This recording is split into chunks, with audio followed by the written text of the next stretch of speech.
بسم اللہ الرحمن الرحیم۔ میری پچھلی ویڈیو میں نے نرگسیت کے شکار والدین کی صفات بیان کی تھیں۔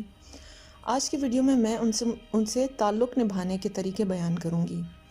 گو کہ یہ مسئلہ میرا نہیں اور نہ ہی میں اپنی ذاتی زندگی میں اس تکلیف سے گزری ہوں، مگر اپنی سمجھ بوجھ اور علم کے حوالے سے اس مشکل کا حل بتانے کی پوری کوشش کروں گی انشاءاللہ۔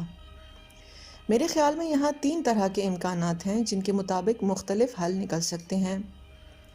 نمبر 1، پہلا امکان یہ ہے کہ آپ کے والد یا والدہ کے اندر نرگسیت کی صرف چند علامات ہیں اور وہ اتنی شدید نہیں کہ ان کو ایک نفسیاتی بیماری کا درجہ دے دیا جائے۔ یقیناً آپ کی زندگی پھر بھی مشکل ہے، لیکن اگر آپ ان کی نرگسیت کو بشری کمزوری سمجھ کر معاف کر دیں گے اور ان کے ساتھ محتاط تعلق رکھیں گے تو یہ آپ کے اور آپ کے گھر والوں کے لیے بہتر ہوگا۔ یاد رکھیں کہ ہمارا مذہب تو کافر ماں باپ کے ساتھ بھی حسن سلوک کا حکم دیتا ہے، کیونکہ بہرحال ان کا ہماری زندگی میں سب سے اونچا مقام ہے۔ اس بات کو مد نظر رکھیں کہ اللہ قرآن میں کہتا ہے کہ ہم نے انسان کو پیدا کیا، پھر اس کو بچہ بنایا، پھر اس کو جوان بنایا اور اس کے بعد اس کو بڑھاپا دیا، جس میں وہ ایک مرتبہ پھر سے بچوں کی سطح پر آ گیا۔ یہ اس آیت کا مفہوم ہے۔ اب اس کا ایک مطلب تو یہ ہے کہ بڑھاپے میں بھی انسان اتنا محتاج ہو جاتا ہے جتنا ایک چھوٹا سا بچہ، اور اپنا خیال خود نہیں رکھ سکتا، اس کا جسم مضبوط نہیں ہوتا اور وہ جوانوں کی طرح کام نہیں کر سکتا۔ مگر اس کا ایک اور مطلب بھی ہے، اور وہ میری نظر میں یہ ہے کہ آدمی بڑھاپے میں نفسیاتی طور پر بھی بچہ ہی ہو جاتا ہے۔ جیسے بچہ دوسروں کی توجہ کا طلبگار ہوتا ہے، اپنی ضدیں منواتا ہے، جلدی روٹھ جاتا ہے اور اکثر جذبات کی بنیاد پر غیر منطقی باتیں کرتا ہے، بوڑھا بھی ایسا ہی ہو جاتا ہے۔ لہٰذا اگر آپ کے والدین میں سے کوئی اپنے اس بچپنے پن کی وجہ سے مشکلات پیدا کر رہا ہے تو ان کے ساتھ حکمت سے تعلق نبھائیں اور ان کی بیشتر باتوں کو نظر انداز کر دیں۔ اللہ آپ کو اس کا اجر دے گا انشاءاللہ۔ دوسرا امکان یہ ہے کہ آپ کے والد یا والدہ میں واقعی نرگسیت کی بہت علامات شدید ہیں اور وہ ان کے بڑھاپے کی وجہ سے نہیں ہیں بلکہ وہ ہمیشہ سے ہی رہی ہیں۔ یہ صورتحال بالکل مختلف اور خطرناک ہے۔ ایسی صورتحال میں آپ اپنے بالغ ہونے کا انتظار کریں اور اپنے پیروں پر خود کھڑے ہوں تاکہ ان کے اثر سے آزاد ہو سکیں۔ اس کے بعد ان کو اپنی ذاتی زندگی کے بارے میں کوئی معلومات فراہم نہ کریں، ذرا بھی نہیں۔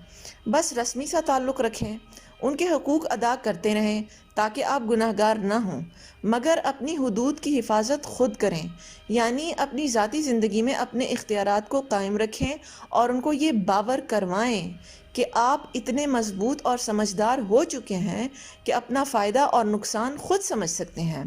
اپنے بچوں کو ان سے ملنے کی اجازت دیں، مگر صرف اور صرف اپنی نگرانی میں، کیونکہ وہ آپ کے بچوں کے ذریعے سے بھی آپ کی زندگی میں دخل اندازی کرنے کی کوشش کر سکتے ہیں۔ ایک دفعہ میں نے ایک سائیکیٹرسٹ سے ایسے لوگوں کے علاج کے بارے میں پوچھا تو انہوں نے کہا کہ وہ تو مشکل سے ان کے بڑھاپے میں ہو پاتا ہے، کیونکہ ساری عمر یہ خود میں کوئی کمی محسوس ہی نہیں کرتے، علاج کروانا تو دور کی بات۔ پھر اکثر ان کے بڑھاپے میں ان کو یادداشت کی کمی کی بیماری لگ جاتی ہے، اور تب جب یہ ڈاکٹر کے پاس لائے جاتے ہیں تو ان کی اینزائٹی کی تشخیص بھی کی جاتی ہے۔ اس موقع پر اگر ڈاکٹر ان کو اینزائٹی کی دوا دے دے تو ان کی نرگسیت میں بھی کچھ کمی واقع ہو جاتی ہے، ورنہ یہ ساری عمر خود بھی ایک سخت زندگی گزارتے ہیں اور دوسرے بھی ان سے تکلیفیں ہی اٹھاتے رہتے ہیں۔ تیسرا امکان یہ ہے کہ آپ بطور اولاد خود بھی نرگسیت کا شکار ہو سکتے ہیں۔ اگر ایسا ہے تو پھر آپ اپنی نرگسیت کو اپنے والدین پر پروجیکٹ یعنی چسپاں کرتے رہتے ہیں۔ آپ اپنے اندر کی منفی صفات کو تسلیم نہیں کرنا چاہتے اور اپنی کمزوریوں کا سارا ملبہ اپنے ماں باپ پر ڈال کر نفسیاتی طور پر اپنا دفاع کرنا چاہتے ہیں تاکہ آپ پر کوئی الزام نہ آئے اور آپ کو شرمندگی محسوس نہ کرنی پڑے۔ اب یہ صورتحال بڑی نازک ہے۔ کون بتائے کہ نرگسیت کا شکار آپ ہیں یا آپ کے والدین؟ میری رائے میں آپ کے گھر والے شاید اس کا بہتر جواب دے سکتے ہیں، کیونکہ وہ دونوں فریقوں کو بہت قریب سے جانتے ہیں۔